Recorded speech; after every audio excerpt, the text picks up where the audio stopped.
Se você tem um celular aí, por favor, coloque ele no silencioso ou desligue se você não precisar falar com ninguém. Não levante para tomar água, tá bom?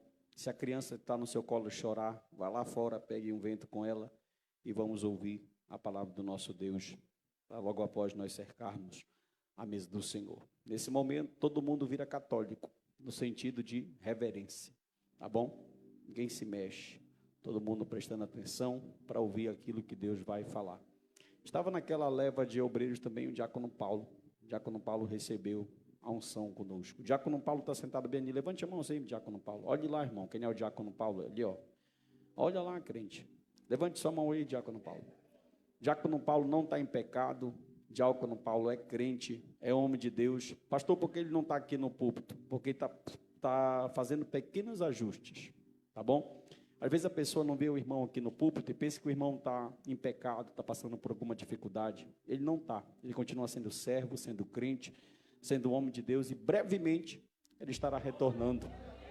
E o nome do Senhor Jesus vai ser glorificado, tá bom?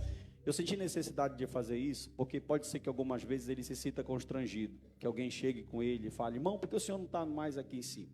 Tá bom? Nós temos conversado. Irmão Paulo é meu amigo pessoal, para quem não sabe, meu irmão Paulo é meu amigo pessoal, e logo, logo ele vai estar conosco aqui e o nome do Senhor Jesus vai ser glorificado. Amém? Quando você vê ele, ele continua sendo crente, dê a parte do Senhor, é homem de Deus e já deu tudo certo em nome de Jesus. Abacuque, capítulo de número 1. Abra sua Bíblia e vamos lá.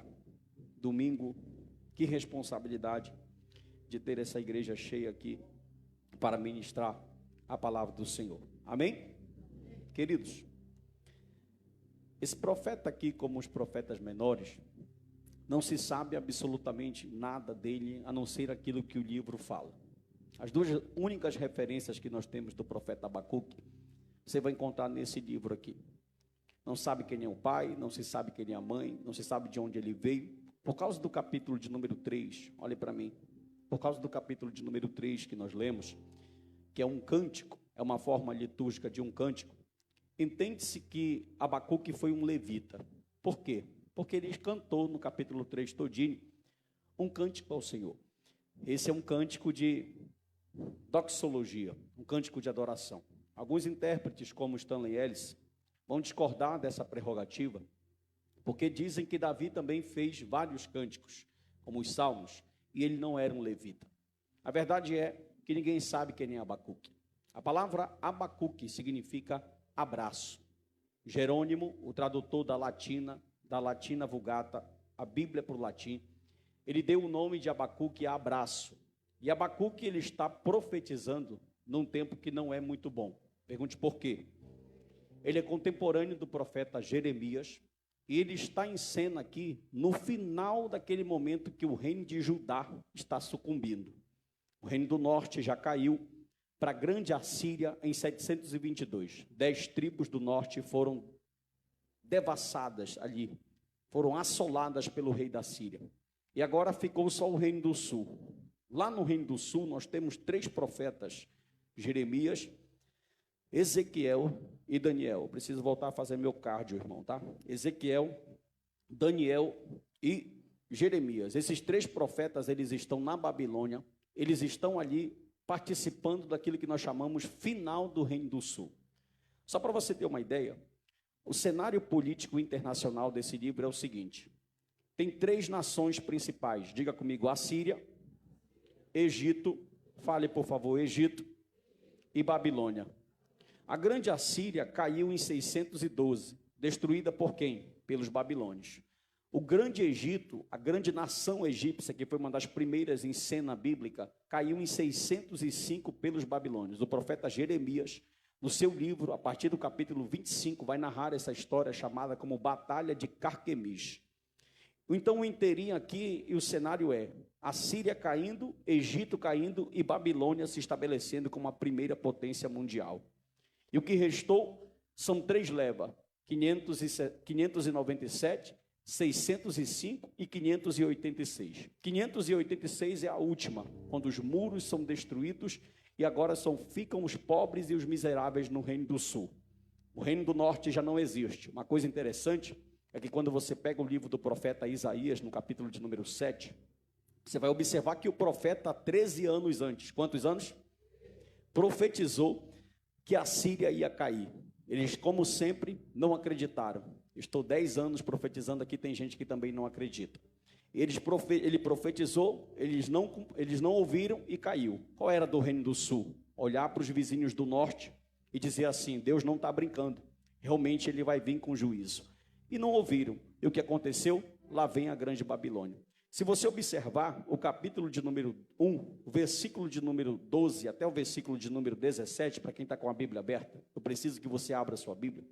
Você vai observar que esses versículos todinho, eles são uma intercessão desse profeta. Por quê? Porque aqui o profeta vai demonstrar duas crises. Quantas crises?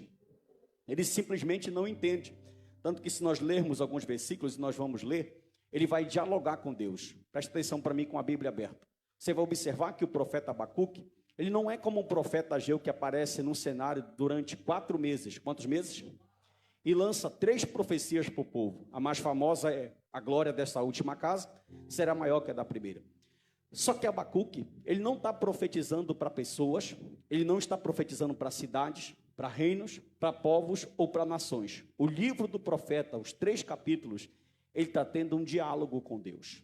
Abacuque, na verdade, está enfrentando uma crise muito grande, porque ele não entende como é que Deus está permitindo que o povo de Judá, que agora está destruído, não tem país, não tem templo, não tem cultura, não tem cenário, não tem nada, e ele não entende como é que esse Deus permite que a nação mais perversa do mundo, a mais poderosa, entre aqui e assolem eles. Por exemplo, capítulo de número 1, quem está com a Bíblia aberta, versículo de número 5, só para você entender o contexto, abre aspas, versículo 5, vede entre as nações, olhai, maravilhai-vos, desvanecei, porque realizo vossos dias as obras como não crereis. Versículo 6, pois eis que eu suscito os caldeus, esses caldeus são os babilônios, olha só, nação amarga, impetuosa, que marcha pela largura da terra, para apoderar-se de moradas que não são suas. Olha o versículo 7, como eles eram terríveis. Eles são pavorosos, terríveis, e criam eles mesmos o seu direito de dignidade. Os seus cavalos são mais ligeiros que o leopardo. Olhe para mim com a Bíblia aberta. Você vai observar, e quando o profeta Jeremias escreveu o livro de lamentação de Jeremias, ele está lamentando tudo o que aconteceu nesse cerco. E o próprio Jeremias, no seu livro, o livro de Jeremias, vai dizer que esse cerco durou 2 anos. Ele simplesmente tem um exército tão poderoso que ele cerca Jerusalém durante 2 anos. Depois, quando não tem água, está faltando comida, a água está ficando escassa. O cerco, quando você assiste, quem assistiu aqui o filme Troia, com Brad Pitt, levante a mão. Isso, um grande clássico do cinema. Troia está relatando muito bem. Os gregos chegavam, os espartanos chegavam, as cidades eram rodeadas pelos exércitos imensos, pelas cavalarias.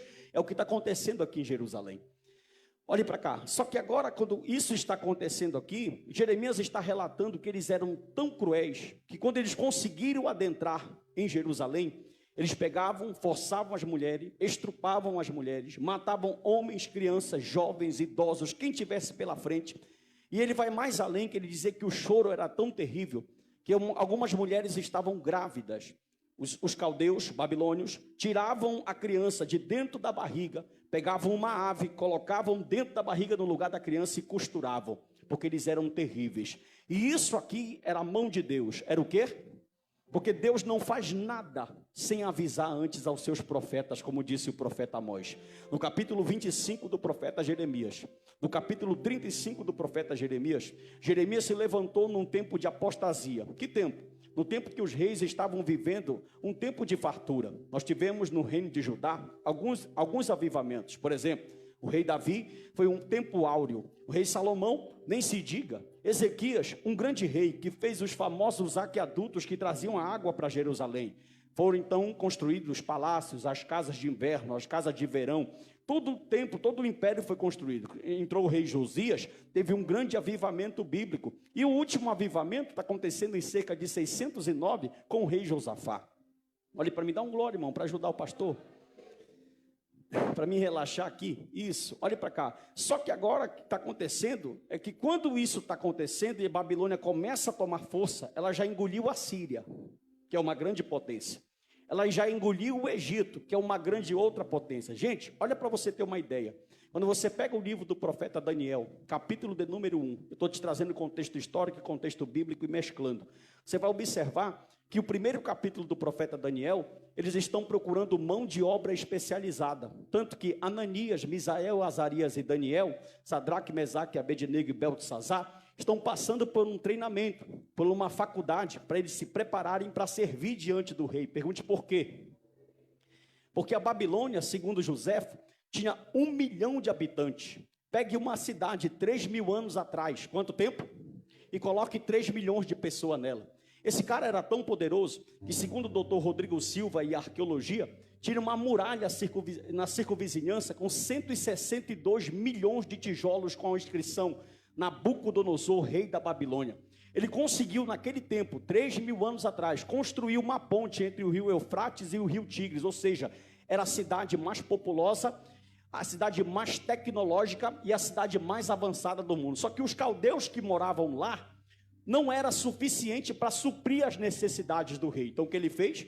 Como Judá é o último reino, da onde vem o Messias, a maioria deles tinham linhagem nobre, vinham de reis, e ele pegou esses homens para preparar esses homens. Interessante que tudo isso foi dito pelo profeta. Só que quando os profetas apareceram, os profetas comprados, profetas o quê?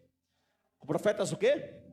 Os profetas comprados apareciam no sistema, ou no meio, no tempo do reinado, e diziam assim, ó, Nabucodonosor não vai entrar aqui. Ninguém pode ultrapassar as muralhas de Jerusalém.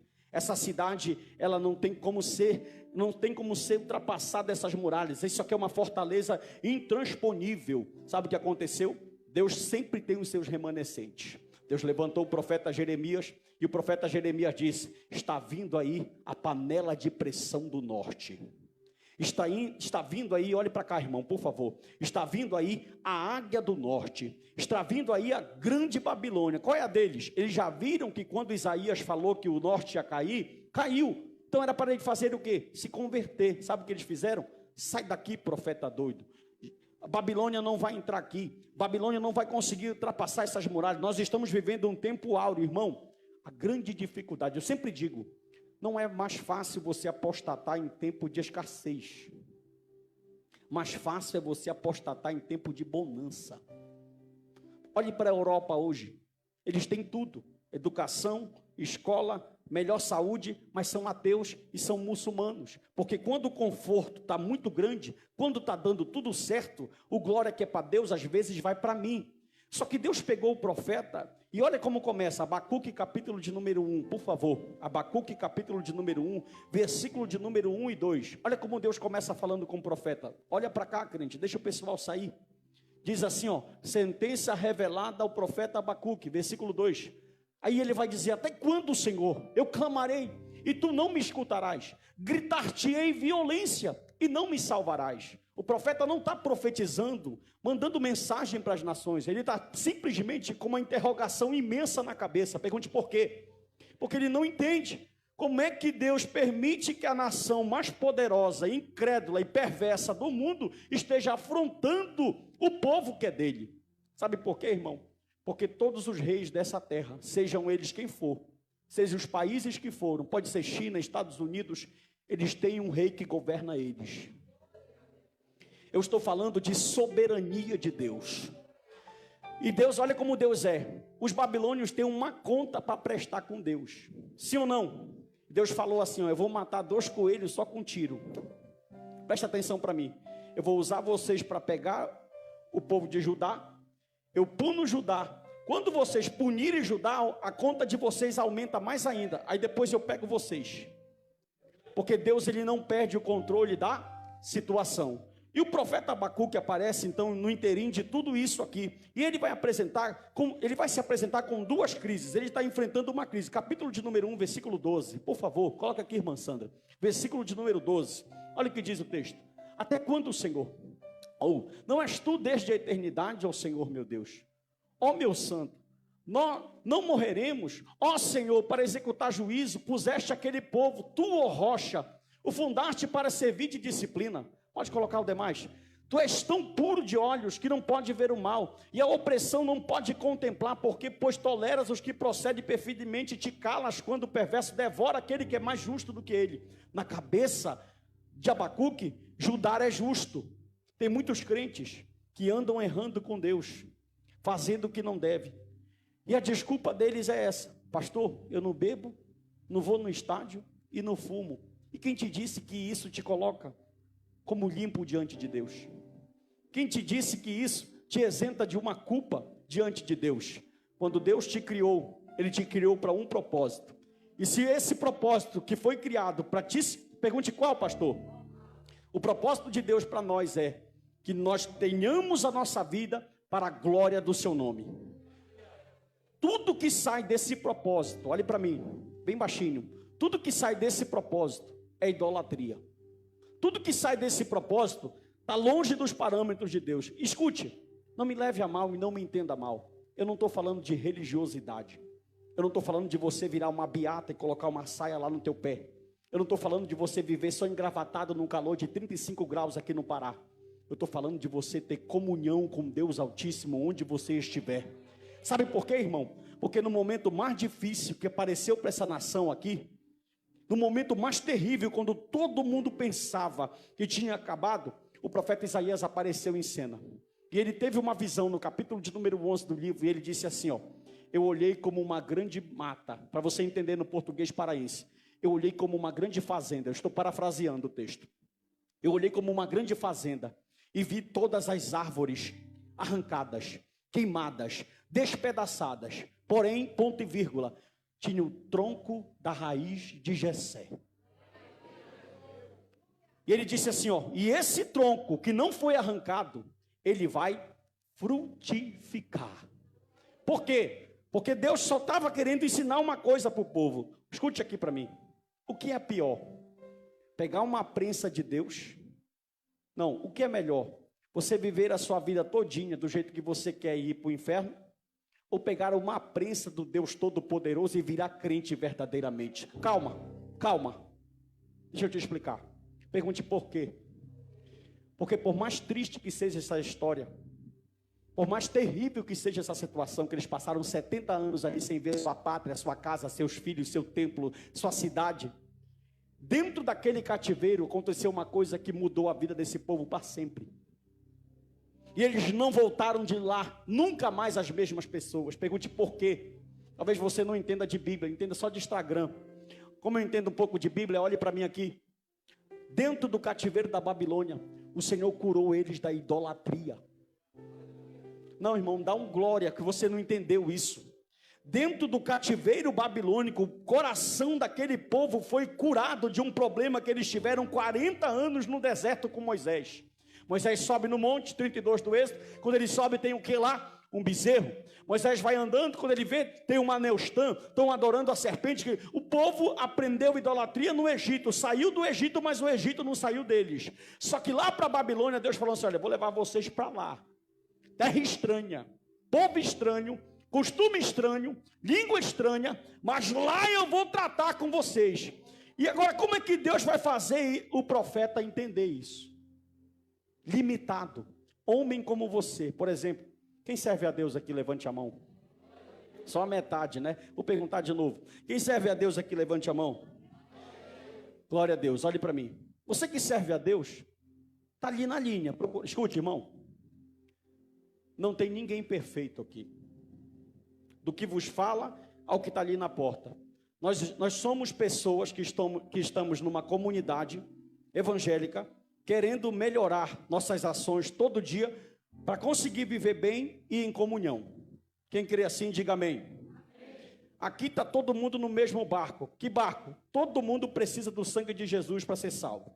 Não tem ninguém que está na frente do outro aqui nesse sentido. Amém ou não amém? Agora preste atenção nisso que eu estou falando para você. Como é que Deus vai encaixar? E quando a gente está fazendo a vontade de Deus tudo certinho, a gente pensa em algum momento que por estar certinho, que a prova não pode bater na nossa porta. E quando bate, cada um reage de um jeito. Uns reagem como? não vêm mais para a igreja. Outros se trancam. Outro dia eu fui deixar um rapaz na casa dele, olhe para mim. Quando eu cheguei, eu abri a porta do carro, deixei ele, aí ele fez um convite para uma mulher. Ele está me olhando aqui. Disse assim, bora lá na igreja. E aquela moça falou, não vou na igreja não. Porque pastor, isso. Ela foi ferida com alguém. E por ela ser ferida por alguém, ela generalizou que agora toda igreja, todo pastor, toda comunidade não presta. Eu olhei para ela e disse assim, irmã, Jesus nunca lhe fez nada. E tem mais uma coisa, pergunte o quê? Quando nós não queríamos servir a Deus de verdade, por dois motivos, ou porque tu ainda não é regenerado de verdade, ou porque tu ainda não conhece a Deus, ou porque tu falta vergonha na cara mesmo, nós arranjamos todo tipo de desculpa.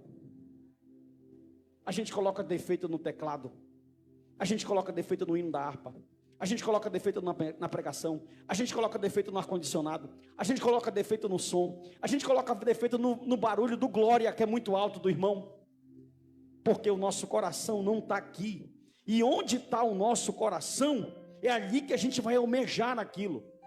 Deus falou, Abacuque, vem cá que eu quero conversar contigo. E olha que Deus vai falar para esse profeta, capítulo 2, por favor, está escrito assim, ó, a resposta do Senhor.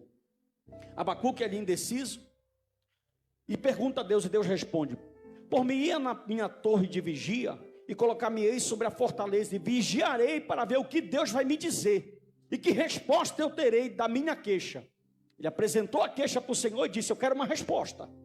Te vira, porque eu não entendo que o povo está morrendo, tu diz que tu é soberano, esse povo é perverso, está matando o teu povo, eles estão sendo massacrados, e eu estou dando um tilt na minha cabeça, porque eu não entendo.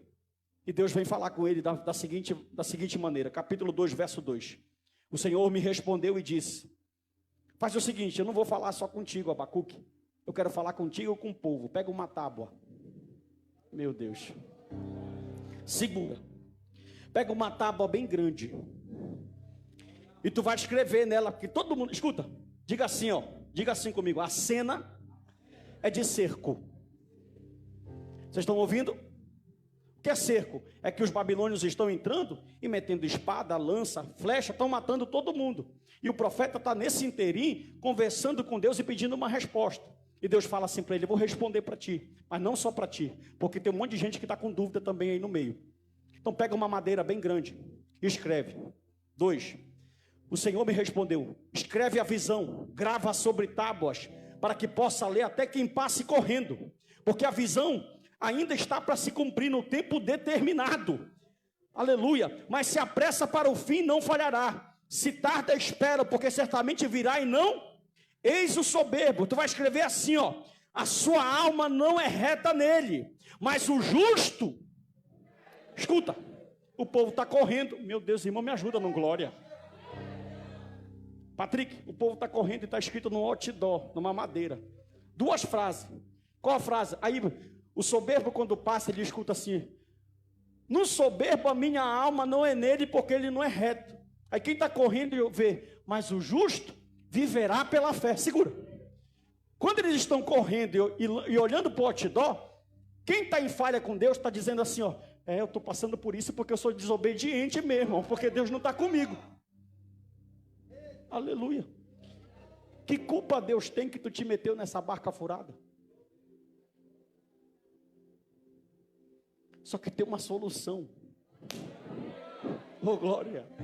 Volta o versículo por favor, versículo de número 3. Abacuque, a visão ainda está para se cumprir no tempo determinado, mas se apressa para o fim e não falhará, se tardar espera, porque certamente virá e não tardar. Irmão, esse versículo é tão importante que Paulo usou em Romanos 1,17, Paulo usou em Gálatas 3,11 e o autor de Hebreus usou em 10,38. São as citações de o justo viverá pela fé, que é o tema base da reforma protestante. Abacuque, o justo viverá pela... Escuta, no meio de tudo isso, foi uns crentes para lá que não tinham nada a ver. Irmão, olha como isso é sério. Quem é pai e mãe, levante a mão aqui.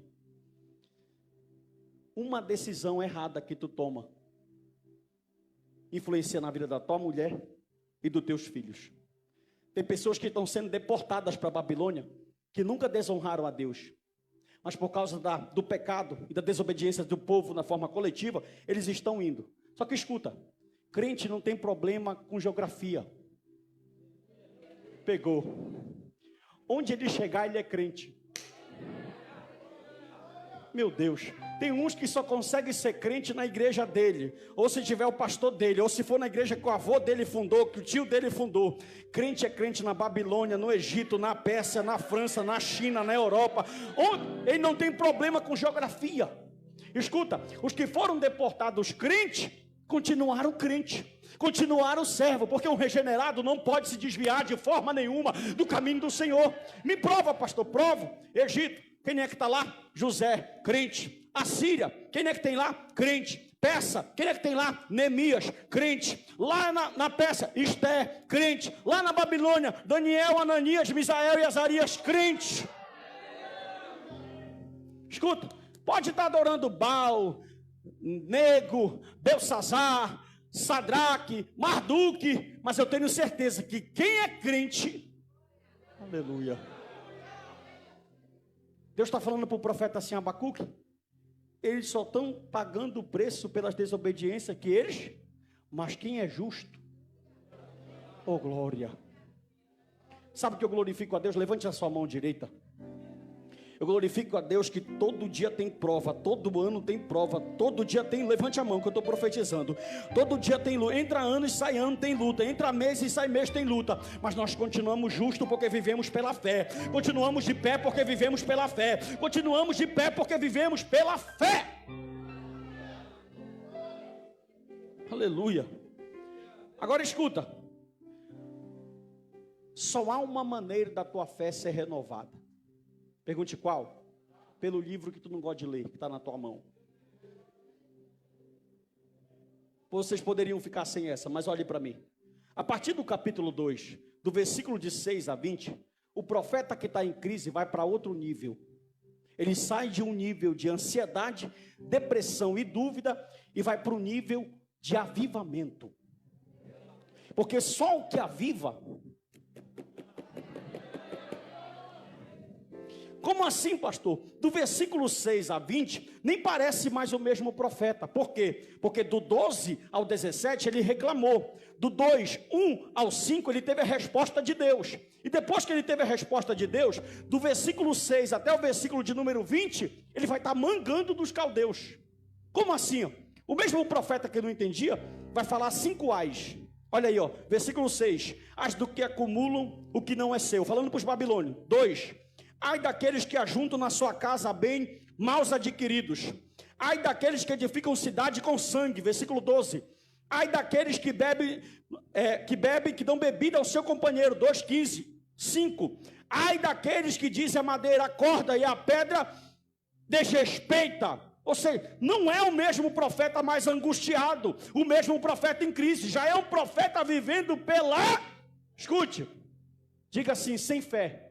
Não escutei, sem fé, lamento, questionamento, angústia e pergunta.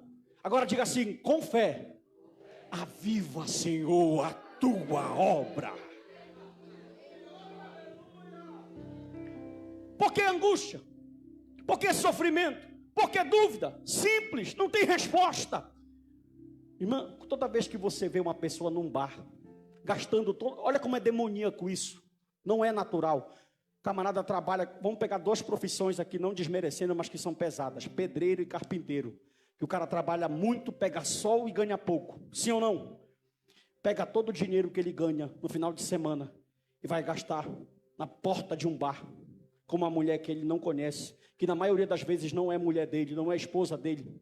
Ele está gastando dinheiro de um mês, em uma noite, ou em 2 noites. Sabe por quê? Porque ele está atrás de respostas. Olhe para mim, o álcool não pode te dar respostas.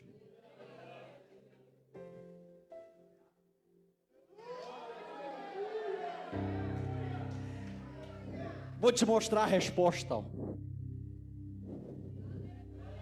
Bendito seja o Cordeiro. Escuta. O crack não pode te dar resposta. O sexo não pode te dar resposta. Eles estão atrás de respostas e procurando alguma coisa para preencher um vazio que só pode ser preenchido por alguém chamado Jeová Jireh, Deus dos exércitos. Os caras não entendem o que? Porque esses homens estão aqui todos engravatados, porque estamos pulando, dando glória, falando em língua, levantando é simples, porque achamos a resposta que nós precisávamos.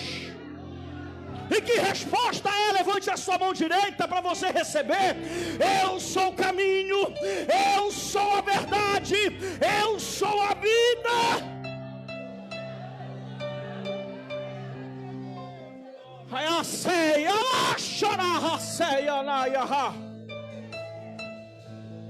Respostas.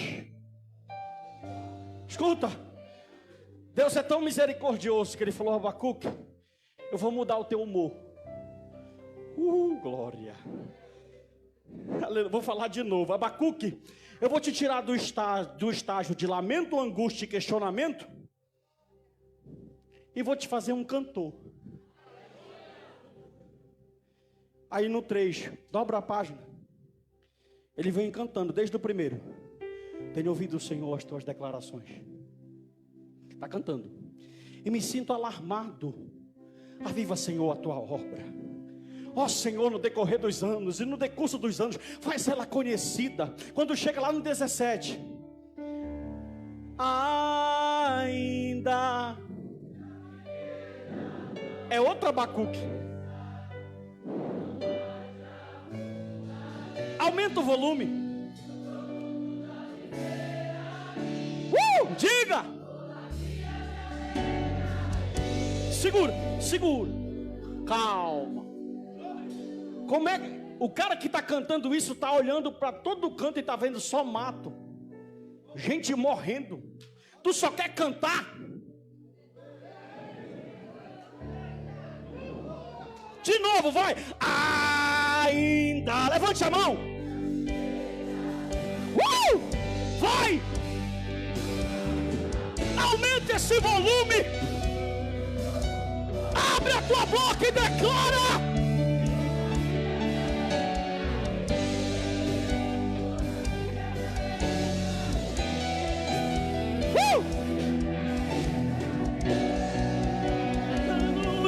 Aleluia. Ainda levante a sua mão e declare. E ainda que a figueira não floresça e não haja fruto na vinde e o produto da oliveira, diga.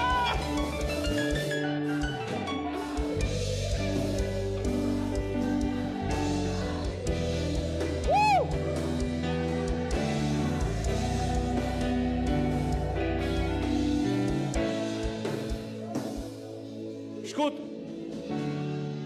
Segura. Oh glória. Oh glória. Segura, olha para mim. Tu crente aí, cadê algum crente aí, irmão? Que vai tomar ceia daqui a pouco. Olhe para cá. Cheguei na tua casa agora, começo de mês, né? Aí abriu a geladeira. Carne, frango, dá glória, irmão. Carne, frango, tequito. Não pode faltar. Pedacinho de mortadela, doce de leite, as folhagens, as verduras, legumes. Aí ele abre a geladeira, aí fica fácil. Ainda a figueira não... Ainda dá uma dançadinha, ó. Não floresça. Tá cheia. Agora quando ele vai abrir, que tá igual uma discoteca.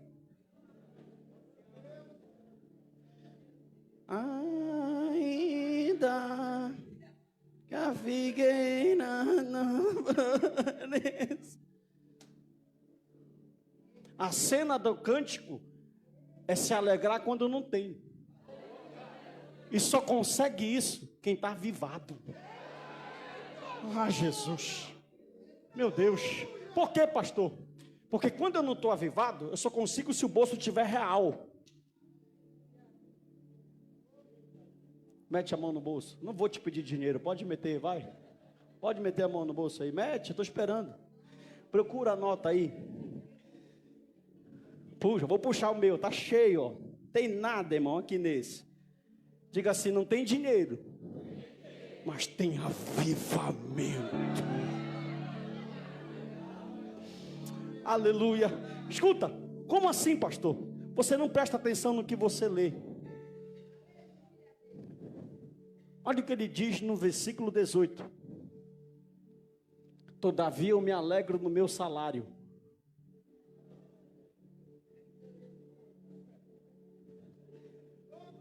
Estou esperando tu dar glória. Todavia me alegro no passeio. Todavia me alegro quando eu vou no shopping. Todavia me alegro quando eu pago um boleto. Todavia eu me alegro no Senhor. Aleluia. Olha para o teu irmão com todo carinho e respeito, por favor. Estou esperando. E diga para ele, no que tu te alegra?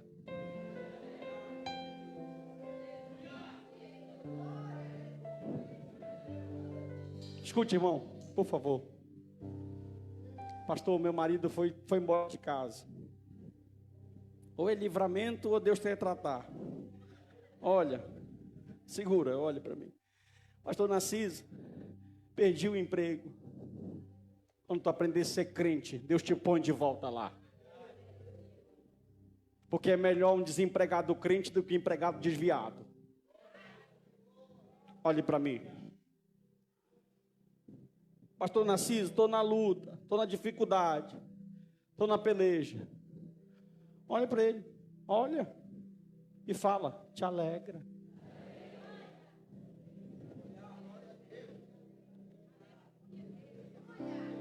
Ah, porque não é o Senhor. Cada um com a sua luta, cada um com a sua prova e cada um com o seu teste. Escute. Esse texto aqui ele é tão impactante que no capítulo 1 o cara está em depressão, no capítulo 2 ele está murmurando, no capítulo 1 ele está dizendo assim, Deus, que droga de vida, que vida desgraçada, que povo desgraçado, não tem nada, não tem cultura, não tem agricultura, não tem alimento. Aí no capítulo de número 2 ele está, por quê? Me responde que eu quero resposta, eu sou Deus e tu é criatura, me responde, vai. No 3 nem parece o mesmo homem. Escuta, ele só teve respostas quando ele teve resposta tá aí, ó. A resposta das tuas crises está na tua mão. Te alegra. A mensagem dessa ceia é: te alegra. Vou falar de novo para que haja temor no teu coração. Te alegra, diz o Senhor dos Exércitos. Te alegra, diz o Senhor dos Exércitos. Vamos lavar as mãos. Bata uma palma para o Rei Jesus.